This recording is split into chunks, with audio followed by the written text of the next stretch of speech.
बिस्मिल्लाहिर्रहमानिर्रहीम। अस्सलाम वालेकुम दोस्तों, अल्लाह पाक से दुआ है कि अल्लाह पाक हम सब पर अपना ख़ास करम फरमाए, हमें रिज़्क़ हराम से बचाए, हमें आसानियाँ तकसीम करने वाला बना दे, हमें हक़ सच के साथ खड़ा होने वाला बना दे। दोस्तों, हमारे सामने जो जजमेंट है 2022 LHC 1216 रिट पिटिशन नंबर 12/2022, इसे mister justice Mohammad Tariq Nadeem, mister justice Raheel Kamran ने सुना। ये डिवीजनल बेंच का फैसला है लाहौर हाई कोर्ट का, Mohammad Saqib versus SHO and another. इसमें फैक्ट के हैं जी केस के।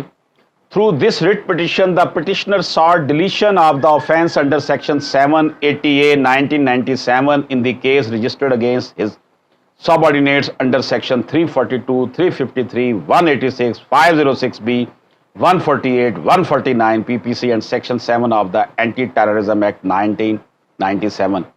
इस पिटिशन में पिटिशनर ने कहा है कि उसके सबऑर्डिनेट के खिलाफ जो केस दायर हुआ है उसमें से 780A 1997 की शिक खत्म की जाए। ये दहशतगर्दी की शिक है। अब इशू क्या है जी?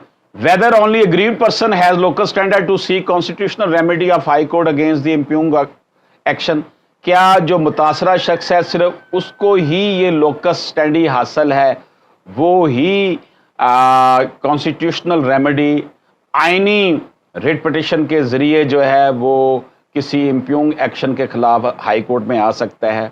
Whether an offense can be added or deleted while invoking the constitutional jurisdiction of the High Court। क्या हाई कोर्ट में रिट के जरिए किसी जुर्म को ख़त्म करवाना, उसको शामिल करवाना या ऐड करवाया जा सकता है। Whether constitutional jurisdiction of honorable high court can be invoked as a matter of right।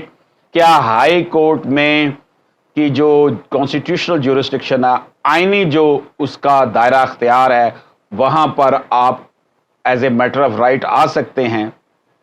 इन तीन इश्यूज की बात यहां पर की गई है। FIR was registered against subordinates of the petitioner, thus the petitioner do not fall within the definition of aggrieved party।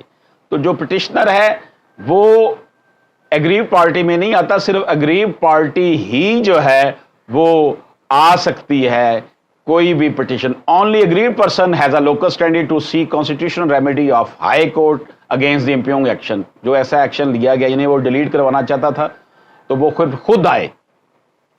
petitioners जो है उसके सबऑर्डिनेट्स का मामला है, जिसने जो मुतासरा शख्स है वो हाई कोर्ट में रिट करे कि जनाब ये 780A जो 1997 के तहत उस पर लगाई गई है वो ख़त्म की जाए।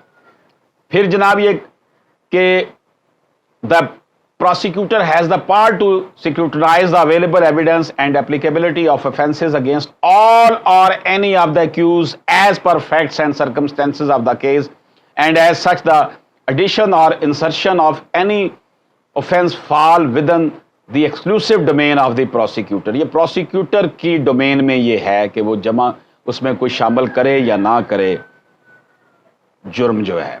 An offense cannot be added or deleted while invoking the constitutional jurisdiction of High Court as it is amounts to interfering with the process of investigation which is not the mandate of law।